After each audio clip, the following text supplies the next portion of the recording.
کھانے کی مجلس ہے تو اس کا بھی ادب ہے کہ ایسا انداز اختیار نہ کیا جائے جس سے دماغ پر بوجھ ہو۔ مجلس طعام میں ہلکی پھلکی باتیں، تفریح کی باتیں، خوشی کی باتیں کرنا، یہ اس مجلس کا ادب ہے۔ اب کھانے پہ بیٹھا ہے، مہمان بیچارہ آیا ہے اور میزبان اس پر ایسا سوال کر بیٹھا کہ بس وہ سوچنے پہ ہی بیٹھ گیا اور اس کی طبیعت پہ بوجھ ہو گیا، تو یہ تو اس کے ساتھ زیادتی ہے۔ اور آپ بھی دیکھتے ہیں کہ اگر طبیعت میں بشاشت ہو اور آدمی کھانا کھائے تو وہ جلدی ہضم ہو جاتا ہے، اور طبیعت پر بوجھ ہو اور کھانا کھائے تو بس اوقات وہ سارا کا سارا زہر بن جاتا ہے، تیزابیت بن جاتا ہے۔ تو خوش طبیع کا ماحول ہو۔ سبحان اللہ، ہمارا دین بہت خوبصورت ہے، چھوٹی چھوٹی باتوں میں بھی زندگی کے طور طریقے سکھاتا ہے۔ اب بظاہر معمولی بات ہے لیکن اس کا انسانی جسم پر بہت مثبت اور منفی اثر ہے۔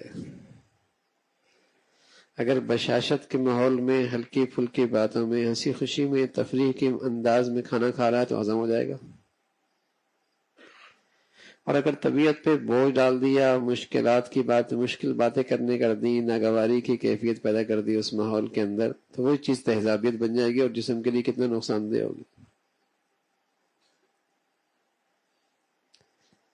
تو بس اب ہم کھانے کے میز سے پینٹ اور ڈانٹ شروع کر دیتے ہیں گھر والوں کو، تو اپنا ہی نقصان کرتے ہیں۔ وہ ڈانٹنے کا وقت نہیں ہے، وہ غصے کا وقت نہیں ہے۔ کھانے میں بیٹھے اور ڈانٹ ڈپٹ شروع ہو گئی، چیخنا چلانا، تو بظاہر تو کھانا کھا رہا ہے لیکن وہ سارا کا سارا کھانا تیزابیت بن رہا ہے، اندر جا کے نقصان کرے گا۔ اور ایک یہ کہ وہ ماحول ایسا خوش طبیع کا، تفریح کا، فراغت کا، ہلکی پھلکی باتیں، تو وہ کھانا آپ کے لیے خون بن جائے گا، طاقت بن جائے گا، غذا بن جائے گا۔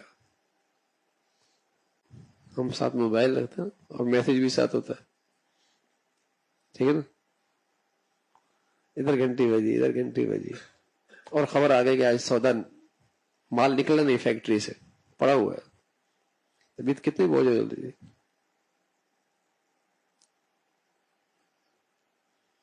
اور وہ آیا اور اس نے اپنا سامان جو آپ نے دیا تھا واپس کر کے چلا گیا غصے میں۔ اب بتاؤ کھانے میں کیا مزہ آئے گا؟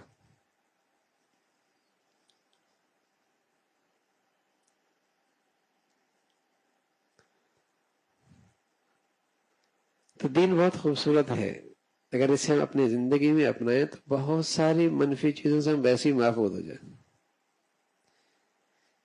اس میں صرف آخرت کا فائدہ نہیں ہے، دنیا کا بھی فائدہ ہے۔ اس سے صرف ایمان کی ترقی نہیں ہوتی، جسم کی صحت بھی آتی ہے۔ وہ زندگی ایسی ہے، یعنی انسانی زندگی کے لیے اس سے موزوں زندگی کا طریقہ ہو ہی نہیں سکتا جو اللہ کے حبیب صلی اللہ علیہ وسلم دے کر گئے نا۔ اس سے زیادہ موضوع اور اس سے زیادہ خوبصورت طریقہ زندگی ہو ہی نہیں سکتا۔